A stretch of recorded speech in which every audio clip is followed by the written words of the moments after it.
are so many people in the world, and you know, you may be watching this right now, and you have these incredible ideas, and what you think is missing is motivation. And that's not true. Because the way that our minds are wired, and the fact about human beings, is that we are not designed to do things that are uncomfortable or scary or difficult. Our brains are designed to protect us from those things because our brains are trying to keep us alive. And in order to change, in order to build a business, in order to be the best parent, the best spouse, to do all those things that you know you want to do with your life, with your work, with your dreams, you're going to have to do things that are difficult, uncertain, or scary, which sets up this problem for all of us. You're never going to feel like it. Motivation's garbage. You only feel motivated to do the things that are easy, right? Why do you think that is? Oh, I know exactly why that is. Because I've studied this so much, because for me, one of the hardest things to figure out was, why is it so hard to do the little things that would improve my life? And what I've come to realize, and what we'll talk a lot about today, is that the way that our minds are designed is our minds are designed to stop you at all costs from doing anything that might hurt you. And the way that this all happens is it all starts with something super subtle that none of us ever catch. And that is with this habit that all of us have that nobody's talking about. We all have a habit of hesitating. We have an idea, you're sitting in a meeting, you have this incredible idea, and instead of just, you know, saying it, you stop and you hesitate. Now, what none of us realize is that when you hesitate, just that moment, that micro moment, that small hesitation, it sends a stress signal to your brain. It wakes your brain up, and your brain all of a sudden goes, oh, wait a minute, why is he hesitating? He didn't hesitate when he put on his killer spiky sneakers. He didn't hesitate with the really cool track pants. He didn't hesitate with the NASA t-shirt. Now he's hesitating to talk, something must be up. So then your brain goes to work to protect you. It has a million different ways to protect you. One of them is called the spotlight effect. It's a known phenomenon where your brain magnifies risk. Why? To pull you away from something that it perceives to be a problem. And so you can truly trace every single problem or complaint in your life to silence and hesitation. Those are decisions. And what I do, and what's changed my life, is waking up and realizing that motivation's garbage. I'm never going to feel like doing the things that are tough or difficult or uncertain or scary or new. So I need to stop waiting until I feel like it.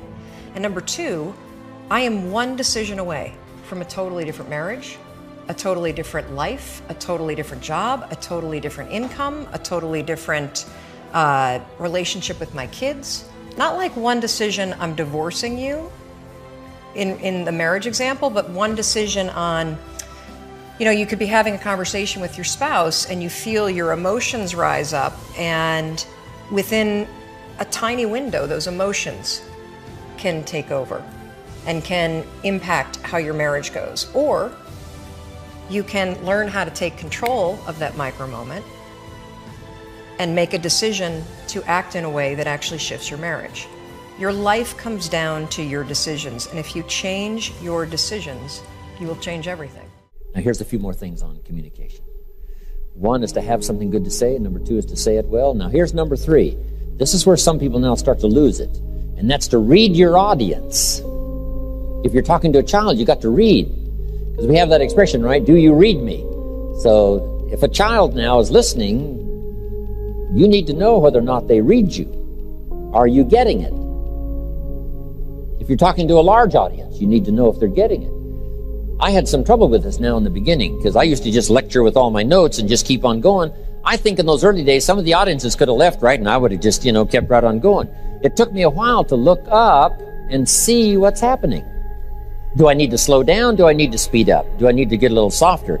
Should I save that for some other time? Is this a little too strong for now? You get that by reading your audience, what's happening. I remember the first time I spoke to 10,000.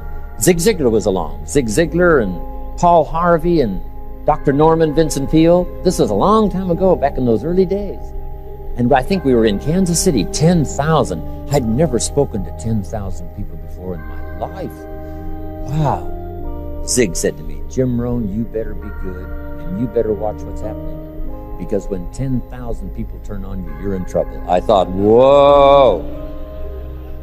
So this time when I'm up there lecturing, I'm looking in the balconies, right? I'm looking everywhere to see if it's going okay. I'll never forget that experience. So if you got this now, you've got to read the face of a child. You've got to read what's happening so you'll know how to proceed. So now let me give you 3 ways to read. Here's the first one. You read what you see. Pick up the signals you can see.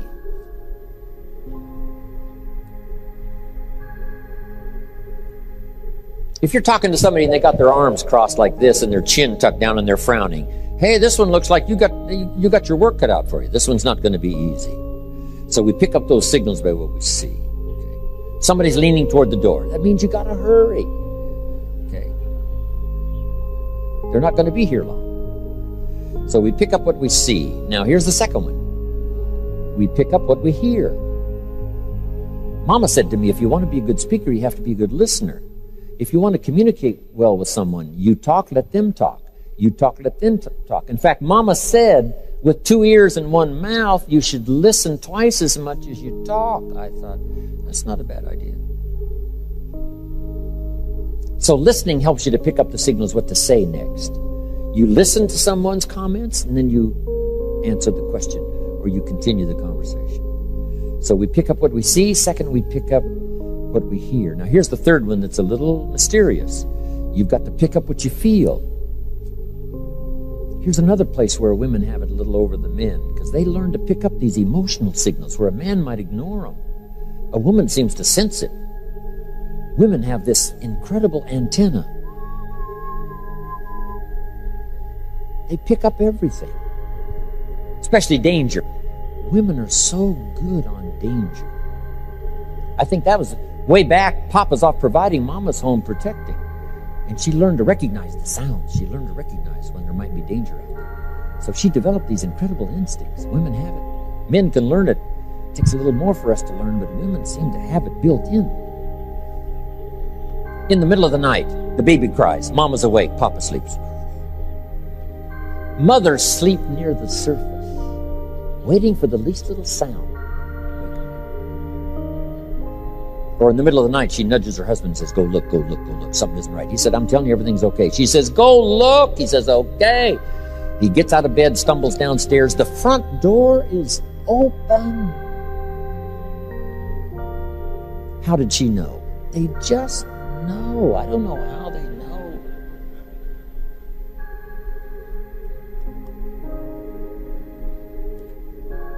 Interesting analogy in the Bible. Here's what it said. There are shepherds and there are sheep and there are wolves. Pretty standard, right? So you got to make the note. Shepherds, sheep, and wolves. Right? Sheep have got to look out for the wolves. Shepherds got to be careful. Keep the wolves from getting the sheep. But that's not the end of the story. Here's what it says. You got to be so careful because some wolves have learned to dress up like sheep. Now you need a woman. Man says, looks like a sheep, talks like a sheep. Woman said, ain't no sheep. Wow. I don't know how they know. They just know. When I was putting some enterprises together years and years ago, when I was interviewing someone to be part of the enterprise, I used to have a woman sit in that worked with me. And when the interview was over, I knew what I heard and I knew what I saw, but I would ask her, what? How did you feel? She would say, hey, I felt good. Now, I didn't always take into account, but I never left it out. Or she would say something, something, something. Women know this something stuff. Something tells me something. What is that? I don't know. But here's what it can be. Very useful. Never ignore it. Incredible. Now, men can learn to pick up these emotional signals. Signals that tell you, you shouldn't talk this harsh, you should back off a little bit. Yes, there are some things you should come on strong, but I'm telling you, come on. This is part of what we all can learn. Pick up the emotional signals. Okay. So number 1, have something good to say. Number 2, say it well. Number 3, learn to read your audience. Now here's number 4.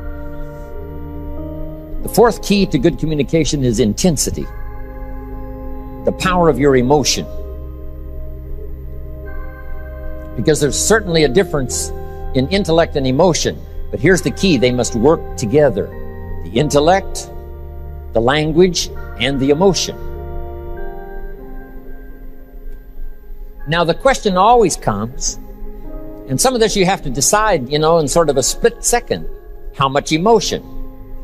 So jot this down: enough emotion to fit the occasion.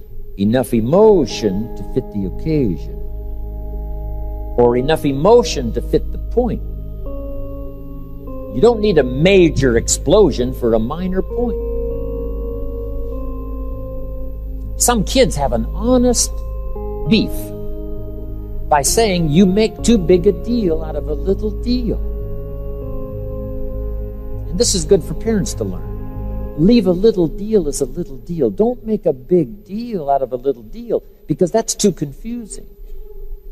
Now, if it is a big deal, you make it a big deal. But if it's a little deal, right, that's too much emotion. That's too much sometimes to handle, making such a big deal out of a little deal. So this emotional content now in what you say is very important, because the emotion is so powerful. In fact, it's the emotion that drives the language that speaks to the heart and the mind and the soul. It's the emotion that drives the language to speak to the heart. It said on the day the Christian church was started, a magnificent sermon was preached to a multitude, a huge crowd of people. And it said some that heard this fabulous presentation were smitten. They were hit by the message. They were hit by the words. It got them like a sword. Can words be that powerful that it smites, grabs your consciousness and shakes it up, drives it to your heart? You say, whoa! Yes. But the key is you have to use it wisely. Not overuse, proper use. Words are like a little straight pin.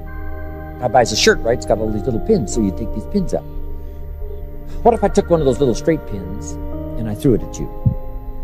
And that little straight pin hit you in the face or hit you in the arm. You'd feel it. But what if I took that little straight pin and wired it to the end of an iron bar about this long and let you have it? See, I could drive the pin through your heart. So make the note now. The pin is the words, the iron bar is the emotions. Talk about effective. If you learn not to just use your language, but if you learn to use your emotions, your effectiveness will multiply by 2, by 3, by 5, by 10. And emotion makes all the difference in the world in the word.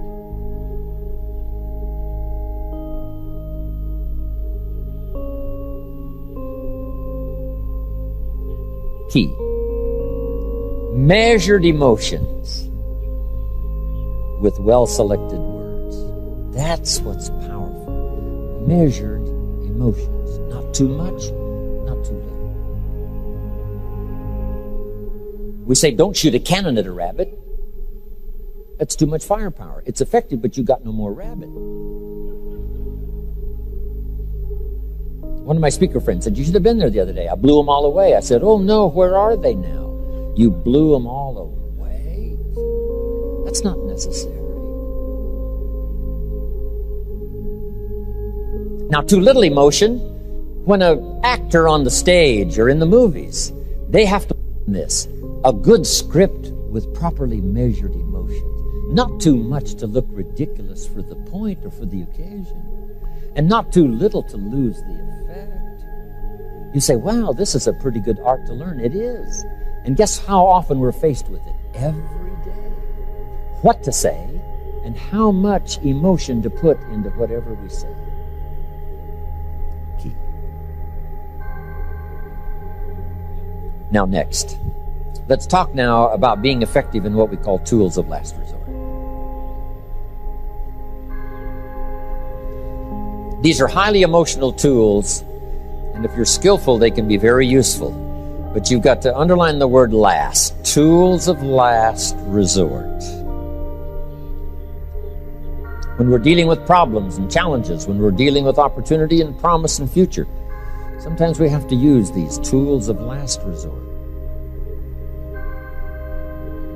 Not to be used unless there's like no hope left, and this is the only thing left. Old Joe Kennedy taught his son John a key phrase that can be used so many ways. I want you to jot it down and then we'll go through it. Here's what old Joe taught John. If it is not necessary to change, it is necessary not to change. If it is not necessary to change, it's necessary not to change. Now the key is also with these tools of last resort. If it's not necessary to use these tools of last resort, it is necessary not to use these tools of last resort.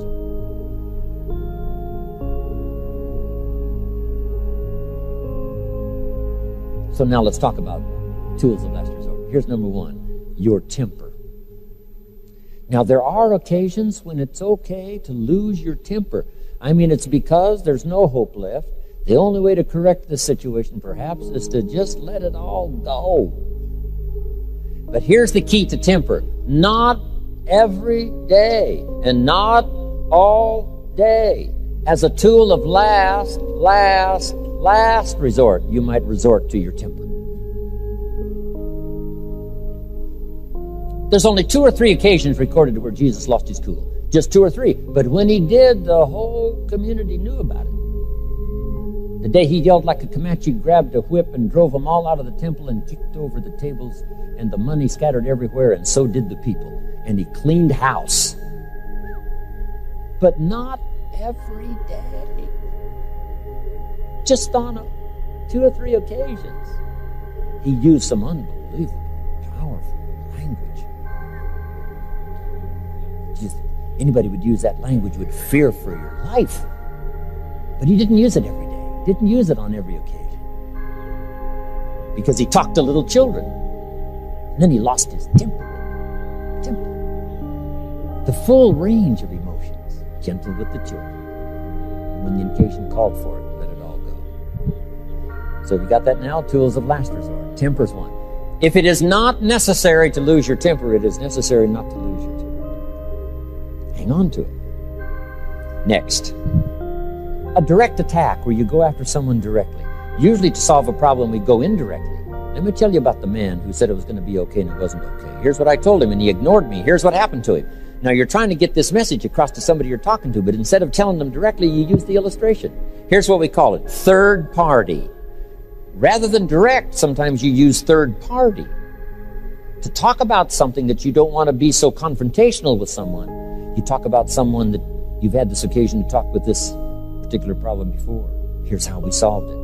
Here's what happened. Okay. But then sometimes it's called for direct. You. But you got to be very careful and skillful. Here's why. Highly charged emotional conversation deals with matters of the heart. And when you deal with matters of the heart, you got to be very careful. Even if the heart needs an operation. If you were about to go under to have a heart operation and you heard the doctor say, "Hand me the hatchet," you'd come awake.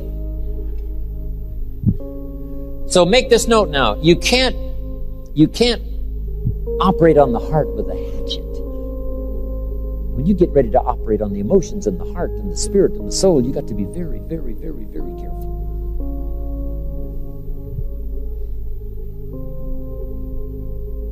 Next. Scolding. You got to be very careful of scolding because it is so highly emotionally charged. Especially in public. You got to be very careful. Somebody walks in late and you say, "Where have you been?" See, that's loaded. That is. You wouldn't want to do that unless it had happened so often and there was no other hope to correct the situation, to blurt out something like that. But on the first occasion, no. You find other ways, but as a tool of last resort, you could use scolding. You've got to be careful in scolding your children. Only when it's totally necessary and called for. What if you scolded your children all day long, all day long, all day long? Here's what scolding does. It sort of cuts to get somebody's attention. Now the cut will heal, and maybe you needed to cut somebody to get their attention, and now you can cover the matter, and it's okay, and finally someday it'll be forgotten. But if you did it all the time, some parents scold their children all day. They cut. And yes, it may heal, but who knows what psychic scars may be left by being slashed every day, cut down every day. So have you underlined it now? Tools of last resort to scold. Some things are too severe. Some language is too severe, causes more harm than good. Some punishments are necessary, but we consider some punishments a little too severe. In some countries, if you steal, they will cut off your hand. And we say, wow, that's a bit much. Maybe a little piece of the finger, maybe, but not the whole hand. But it is effective. You say, did you ever steal anything else? He said, you kidding, with one hand? I mean, my stealing days are over. But now remember jot this down now. Severity only when it's called for. Severity only when it's called for. Not to be used recklessly because you've got the ability to talk and use it. To save it. If mama screams all day, see, it finally loses its effectiveness. Kids learn to just tolerate it. Someone comes to visit and they say, don't mind mama, she's just a screamer. That's right, she just screams all day long. See, now it's lost its effectiveness. And now it could be tragic. The little 3-year-old is headed for the street and a truck is coming and mama screams. Everybody ignores it. If mama saves up her scream so that the day she screams, the world stops. And everybody around, their blood turns to ice water. Because she saved it up and used it as a tool of last resort. Isn't this helpful? This helped me. Now jot this down. The more you care, the stronger you can be. When it comes time for strength and power, and maybe temper, and maybe using tools of last resort, here's where they can be useful is if you really care. The more you care, the stronger you can be. All of us will allow somebody to really get on our case if we know they really care. But if we don't think they really care, we would resist all efforts to browbeat us or to do some things as a tool of last resort. Only if somebody really cares. I don't mind a minister consigning my soul to hellfire for my sinful ways. I don't mind that, as long as he does it with tears and not with joy. Wouldn't we all resist a dry-eyed sermon on hellfire? You can't preach hellfire for human beings unless you sob and the tears flow.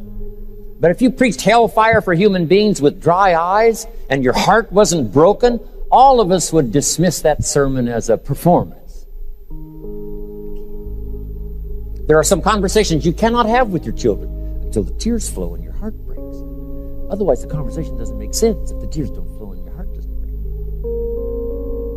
Tools of last resort. But you can be very powerful, very strong, and deal with some tough stuff if you